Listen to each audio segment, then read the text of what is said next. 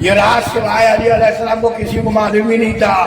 اگر معلوم ہوتا تو 39 دن میں خیبر فتح ہو گیا ہوتا. خیبر فتح نہیں ہوا اور آنے والا بھی سمجھ گیا. جب اس نے کہا سمتنی مرحبا, میری ماں نے میرا نام مرحب رکھا ہے, تو علی علیہ السلام بھی اپنے اپنی سواری پر سوار ہو کر فرمانے لگے سمتنی حیدرا, سن لے اے آنے والے, میری ماں نے میرا نام حیدر رکھا ہے.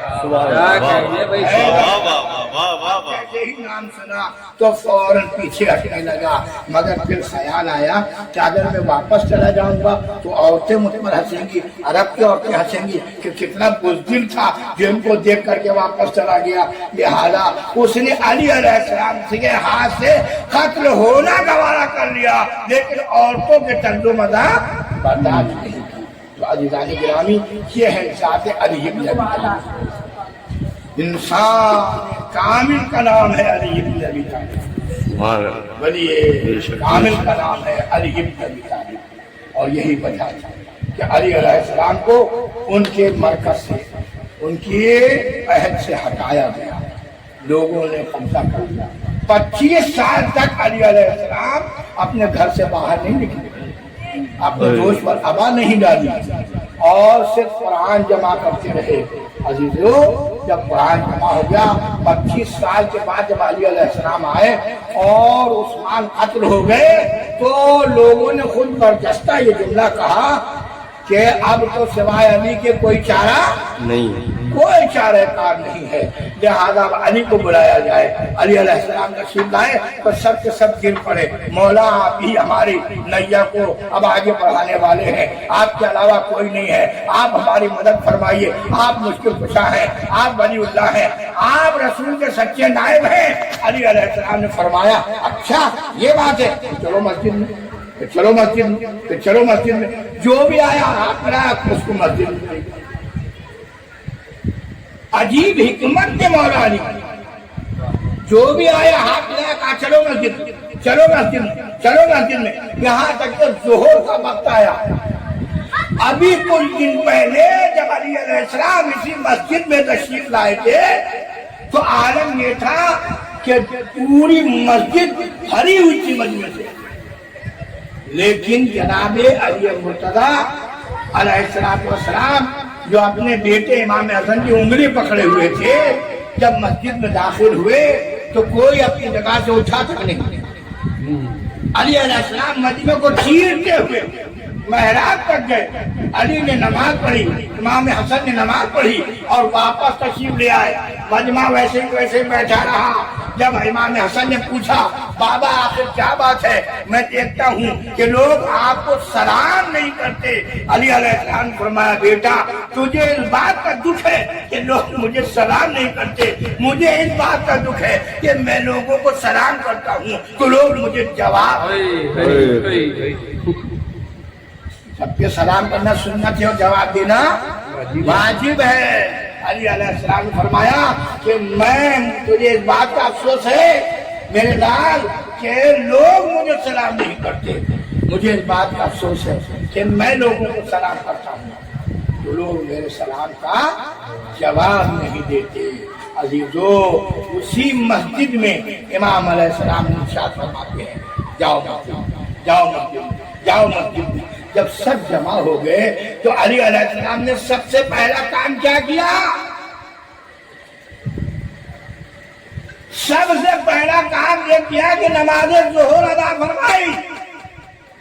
اور اس کی خصوصیت یہ تھی کہ ابھی نماز تمام بھی نہ ہوئی تھی, ابھی علی علیہ السلام سلام بھی نہ پھیر پائے تھے کہ لوگ چیخ اٹھے آج ہم نے ایسی نماز پڑھی جیسے رسول اللہ کے پیچھے پڑھتے تھے.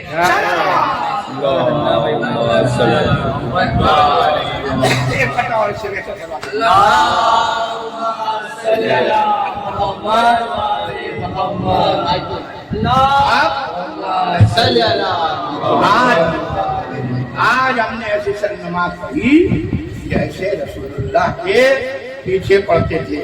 جبکہ مشہور یہ ہو گیا تھا کہ علی علیہ السلام نماز ہی نہیں پڑھتے, علی کو نماز ہی نہیں پڑھتے. ایک طرف لوگوں کا یہ فرمان بند ہو گیا بٹن, ایک طرف لوگوں کا یہ فرمان کہ علی نماز ہی نہیں پڑھتے, اور ایک طرف لوگوں کا یہ کہنا کہ علی نے 5 سال تک 10 سال تک 6 سال تک 8 سال تک ان کے پیچھے نماز پڑھی، ان کے پیچھے نماز پڑھی، ان کے پیچھے نماز پڑھی. کہ شیعہ لوگوں کا دماغ خراب ہو گیا ہے کہ زبردستی تہمت لگاتے ہیں کہ علی علیہ السلام ان کو نہیں مانتے تھے، وہ تو ان کو بھی مانتے تھے، وہ تو ان کو بھی مانتے تھے، وہ تو ان کو بھی مانتے تھے. میں نام نہیں دوں گا کسی کا، بس عزیزان گرامی.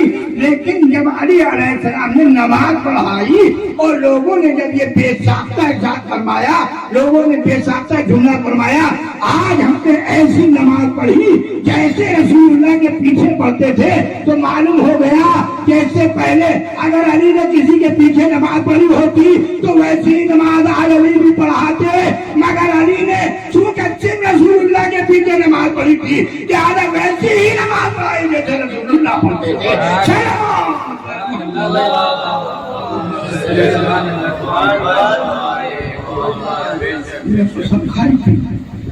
علی نے عہد فرمایا تھا میں اپنے دوش پر آبا اس وقت تک نہیں ڈالوں گا جب تک کہ قرآن کو مجتمع نہ کروں.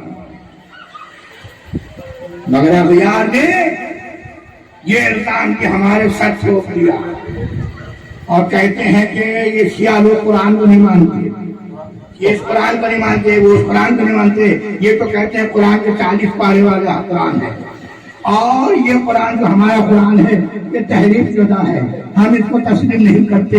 لیکن میں کہتا ہوں علی علیہ السلام نے یہ کیوں عہد کیا تھا کہ میں اس وقت تک اپنے گھر سے باہر نہیں نکلوں گا، اس وقت تک اپنے دوست پر ابا نہیں ڈالوں گا جب تک کہ میں قرآن کو مطلع کر لوں. بس ماننا پڑے گا کہ یہ قرآن وہی قرآن ہے جس کو علی نے جمع کیا ہے. تم کیا جانو قرآن کو، قرآن علی کے ساتھ ہے، علی قرآن کے ساتھ ہے.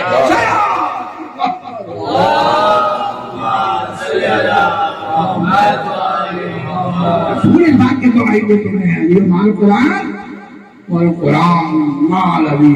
علی قرآن کے ساتھ ہے، قرآن علی کے ساتھ ہے. تو اب اگر اپنے ایمان کو سالم رکھنا ہے، اگر اپنے کو انسان بنانا ہے تو علی والے بن جاؤ، علی والے بن جاؤ. اور اگر اپنے عمل کو صحیح رکھنا ہے تو عمل ویسا کرو جیسا اول نے کیا، جیسے دوم نے کیا، جیسے سوم نے کیا. نہیں میاں گمراہ ہو جاؤ گے. ارے ویسا عمل کرو جیسا علی نے کیا ہے. صلوات پر محمد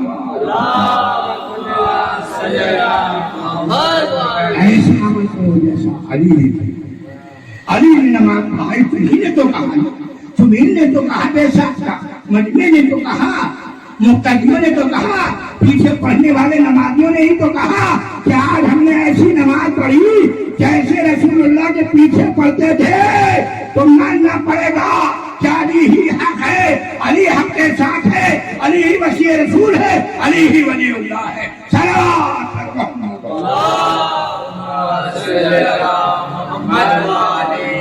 الانسان لفی خسر، ہر انسان گھاٹے میں ہے. کون ہے فائدے میں؟ جو صاحب ایمان ہو. کس پر ایمان رکھے؟ علی علیہ السلام پر ایمان رکھے. عمل کیسا کرے؟ کون سا نیک عمل کہلائے گا؟ جو علی علیہ السلام کے ساتھ ہو. اور ابھی دو مرتبہ علی نے بتا دیا کہ دیکھو ایمان کو سالم رکھنا ہے تو امیر المومنین علی کو تسلیم کرو، جسے عمل کو سالم رکھنا ہے امیر المومنین علی کو تسلیم کرو. اور جسے صبر و حق کی تلقین چاہیے وہ کربلا میں آ جائے، کربلا میں آ جائے. کربلا میں کیا تھا؟ جب شب عاشورا آئی، تیروں کا مہ برسنے لگا، عمر صاحب کی آواز بلند ہوئی، اے لوگوں یاد رکھنا، گواہی دینا کہ سب سے پہلا تیر میں نے خیام حسین کی طرف روا کیا ہے.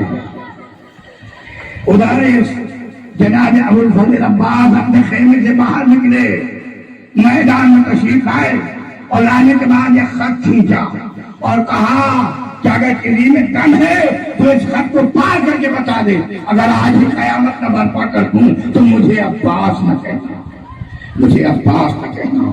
بتائیے یہ شجاعت کیا کم ہے جناب ابو الفضل عباس کی؟ ایک خط کھینچ کر فرماتے ہیں اگر تم میں دم ہے تو اس خط کے اس پار آ جاؤ. لیکن لیکن کسی کا بھی خط سے اس پار نہ جانا وہ نفاق کی علامت ہے۔ اے عباس، اب تجھے تلوار ہاتھ میں لینے کی ضرورت نہیں ہے، اب تمہیں نیزہ لے کے جانے کی ضرورت نہیں ہے، اب تمہیں تیر و کمان کی ضرورت نہیں ہے۔ یہ اتنی ڈرپوک ہے، یہ اتنی ڈرپوک فوج ہے کہ اگر آپ ایک جملہ فرما دیں تو وہ خط پا نہیں کر سکتی، تو دریا میں آپ کو جانے سے کیسے روکے؟ ابو الفضل عباس اسی لیے دریا میں اتر گئے۔ ایک ٹوٹا ہوا نیزہ جناب سکینہ نے دے دیا تھا، چچا میں آپ کو تلوار نہیں لے جانے دوں گی، اس لیے کہ جو بھی تلوار لے کے گیا ہے وہ واپس پلٹ کر کے نہیں آئے۔ جناب ابو الفضل عباس نے صرف ایک ٹوٹا ہوا نیزہ اٹھا لیا اور لے کر کے آپ فرات پر تشریف لائے اور اپنے گھوڑے کو فرات میں ڈال دیا، نیچے اترے، مسجدے میں پانی بھرا اور جناب ابو الفضل عباس مسجدے کو لے کر کے پھر دوبارہ اپنے سوار پر سوار ہوئے۔ اپنی سواری پہ سوار ہونے کے بعد جناب ابو الفضل عباس چاروں طرف سے فوجیں آگا گھیرے ہوئے تھی، لیکن اس کے باوجود کوئی خوف طاری نہیں ہوا۔ عباس فرات میں گئے بھی، واپس بھی آئے اور آنے کے بعد اب ایک مرتبہ گھوڑے کو ایڑ دیتے ہیں، فرماتے ہیں اے میرے اچھے بابا کسی طرح یہ پانی خیال حسینی تک پہنچا دے۔ مگر عزیزو سچ بتائیے کیا عباس کی یہ مراد پوری ہوئی؟ نہیں، عباس کی یہ مراد پوری نہیں ہو سکی۔ کچھ دور پہنچے تھے کہ کمین گاہ سے ایک ایسی تلوار چلی کہ ابو الفضل عباس کا داہنا ہاتھ کٹ گیا۔ پھر دور آگے بڑھے، جناب ابو الفضل عباس کا بایاں بازو بھی کٹ گیا۔ اب عباس کیا کرتے؟ علم اسلام کو دونوں بازوؤں کے دونوں رانوں کے بیچ رکھا، مسجدے کو دانتوں میں دبایا اور اپنی بس یہی فکر تھی کہ کسی طرح یہ پانی سکینہ تک پہنچ جائے۔ میں بچی سے وعدہ کر کے آیا ہوں کہ میں تیرے لیے پانی لینے جا رہا ہوں عزیزو، مگر اسی عالم میں آپ ذرا غور فرمائیں، ایک پہلوان ابو الفضل عباس کے سامنے آتا ہے اور کہتا ہے عباس میں نے سنا ہے کہ تم بڑے شجاع و بہادر ہو۔ ابو الفضل عباس نے فرمایا اس میں کیا شک ہے، اب تو بھی آزما کر دیکھ لے، اور مگر تو اس وقت آیا ہے جبکہ میرے دونوں ہاتھ کٹ چکے ہیں۔ اس شخص نے کہا، اس پہلوان نے کہا کہ اگر تمہارے ہاتھ کٹ گئے ہیں تو میرے ہاتھ تو نہیں کٹے، اور یہ کہہ کے ایک کہانی گل سر اقدس ابو الفضل عباس پر ایسا مارا کہ جناب عباس سے گھوڑے پر حملہ نہ گیا، زمین پر تشریف لائے، آواز دی یا اللہ ادرکنی، اے میرے بابا، اے میرے چچا، اے میرے بھائی میری خبر لو، یا آقا ادرکنا، اے میرے آقا میری خبر لو۔ جناب امام علی مقام میں بھی سنا، دوڑے ہوئے مقتل میں تشریف لائے۔ سب سے پہلے جناب عباس کے بازو ملے، عباس کے بازو ملے۔ سوچنے کی بات ہے عباس کے بازو کٹے کہاں تھے، مل کہاں رہے ہیں؟ اس کا مطلب یہ ہے کہ جب تلوار جب زمین سر عقب پر لگا تو ابو الفضل عباس نے اپنے گھوڑے کو پھر فرات کی طرف موڑ لیا کہ اب خیموں میں جا کے کیا کروں گا؟ اگر سکینہ نے مجھ سے سوال کیا چچا میرے لیے پانی لے کر کے آئے تو اس بچی کو کیا جواب دوں گا؟ جناب ابو الفضل عباس دوبارہ میرے پلاد کی طرف پلٹ گئے۔ اب تو حسین پہنچے تو کیا دیکھا؟ جناب ابو الفضل عباس خاک پر لیٹے ہوئے ہیں، آگے بڑھے، سر نادو پہ رکھا، عباس میری طرف دیکھو۔ جناب ابو الفضل عباس نے فرمایا اے آقا کیسے دیکھوں؟